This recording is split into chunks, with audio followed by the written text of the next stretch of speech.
আসসালামু আলাইকুম বন্ধুরা। আজকে কথা বলবো আমাদের ওখানে গজারি বাগান নিয়ে। এত সুন্দর জায়গা, আসলে ক্যামেরা বন্দি করা সম্ভব না।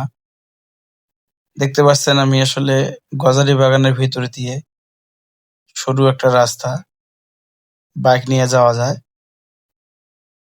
এত সুন্দর গজারি গাছগুলো যা মুখে প্রকাশ করার মতো না। অনেক সুন্দর জায়গা। আর গজারি বাগানের ভিতরে আপনারা বেতের গাছ দেখতে পারবেন।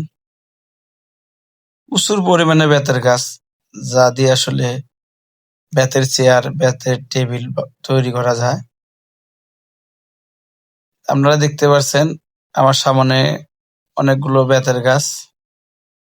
কি বলবো ভাই, আসলে ক্যামেরা দিয়ে এত সৌন্দর্য, প্রাকৃতিক যে সৌন্দর্যটা আসলে ক্যামেরা দিয়ে আপনাদের বলা যাবে না। দেখতে পাচ্ছেন বেতের গাছ দেখাচ্ছি আমি, এগুলো বেতের গাছ। এই যে দেখতে পাচ্ছেন বেতের গাছ, অসাধারণ। বেতের গাছ আসলে রাস্তা বন্ধ ছিল, কিন্তু দুই পাশে পরিষ্কার করা করা হয়েছে, কারণ মানুষ যাতায়াতের জন্য। বিশাল বড়, অনেক বড় জায়গা আসলে। আপনারা চাইলে ফ্যামিলি নিয়ে ঘুরে আসতে পারেন। এটা হচ্ছে মিঠাপুকুর থানার মধ্যে অবস্থিত। দেখতে পাচ্ছেন হাতের ডান পাশে আমার একটা রাস্তা আছে, বাম পাশে একটা রাস্তা আছে। আমরা চিন্তা করলাম একটা পুকুর দেখার জন্য যাচ্ছি, আমরা চিন্তা করলাম যে বামে ঢুকি। রাস্তাটা অসাধারণ একটা রাস্তা। আসলে নিরবতা, মাঝে মাঝে ভয় লাগছিল। ভাগিনা ভিডিও করছিল। আমি চিন্তা করলাম বেতের যেহেতু ফল হয়, ঠিকই ফল কোথাও পাওয়া যায় নাকি।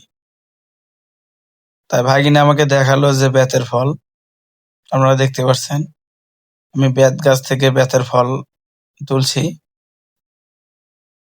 আমার হাতে কাটা, বেতের কাটা, প্রচুর কাটা ভাই বেতের গাছের মধ্যে। এই দেখেন, দেখতে পাচ্ছেন ফল ছোট ছোট। তাই আমি আসলে খাইলাম, অনেক মজা পাইছি। অসাধারণ, অনেক বড় হয়।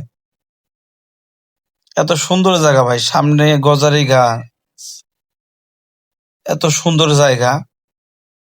বাইক নিয়ে বা ফ্যামিলি নিয়ে গেলে অনেক সুন্দর একটা জায়গা, যেখানে বড় বড় গাছ থাকে।